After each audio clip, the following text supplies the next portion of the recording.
ഏകദേശം ചിക്കൻ ബിരിയാണിയുടെ അതേ ടേസ്റ്റുള്ള ഒരു വെജിറ്റബിൾ ബിരിയാണി റെസിപ്പി ആയിട്ടാണ് ഷെയർ ചെയ്യുന്നത്. ആവശ്യമുള്ള സാധനങ്ങൾ എന്തൊക്കെയാണെന്ന് നോക്കാം. 5-6 ചെറിയ ഉള്ളി, ഒരു 10 വെളുത്തുള്ളിയുടെ അല്ലി, എരിവിനനുസരിച്ച് 3-4 പച്ചമുളക്, ഞാനിവിടെ 4 യൂസ് ചെയ്തിട്ടുണ്ട്, ഒരു കഷ്ണം ഇഞ്ചി, കുറച്ചധികം മല്ലിയില, അതിൻ്റെ പകുതി പുതിന ഇല എന്നിവ ചതച്ച് മാറ്റി വയ്ക്കുക. വെജിറ്റബിൾ ബിരിയാണിക്ക് ഏത് വെജിറ്റബിൾ വേണമെങ്കിലും നമുക്ക് യൂസ് ചെയ്യാം. ഞാനിവിടെ യൂസ് ചെയ്തത് ക്യാരറ്റും ഒരു ടൊമാറ്റോവും ബീൻസും അതുപോലെ ക്യാപ്സിക്കവും ഒരു മീഡിയം സൈസ് സവാളയുമാണ്. നിങ്ങൾക്ക് വേണമെങ്കിൽ അതിലേക്ക് കോളിഫ്ലവർ ആഡ് ചെയ്യാം, ഗ്രീൻ പീസ്, പൈനാപ്പിൾ ക്യൂബ്സ്, അതുപോലെ സോയ ചങ്ക്സ് ഏത് വേണമെങ്കിലും ആഡ് ചെയ്യാം.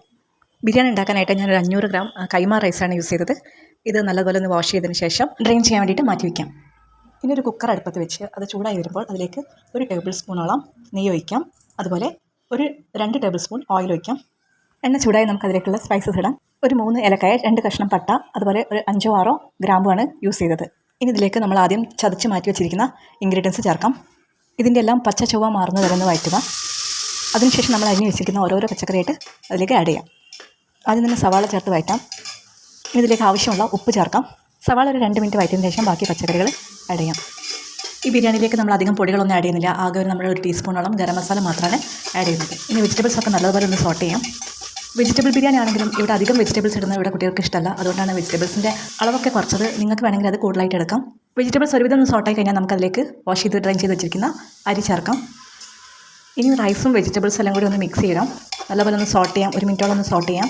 അതിനുശേഷം ഒരു ടീസ്പൂൺ ഗരം മസാലപ്പൊടി ചേർക്കാം. ഒന്നുകൂടി ഇളക്കി യോജിപ്പിച്ചതിന് ശേഷം നമുക്ക് അതിലേക്ക് ആവശ്യത്തിന് വെള്ളം ചേർക്കാം. 1 കപ്പ് അരിക്ക് 1.5 കപ്പ് എന്ന രീതിയിലാണ് വെള്ളം ചേർക്കേണ്ടത്. ഈ സമയത്ത് ഉപ്പൊന്ന് നോക്കിയതിന് ശേഷം ആവശ്യമെങ്കിൽ കൂടുതൽ ചേർക്കാം. വെള്ളത്തിൽ ഉപ്പിൻ്റെ അംശം കുറച്ച് മുന്നോട്ട് നിൽക്കണം, എന്നാലേ അരിയിലേക്ക് വെന്ത് വരുമ്പോൾ അത് കറക്റ്റായി വരുള്ളൂ.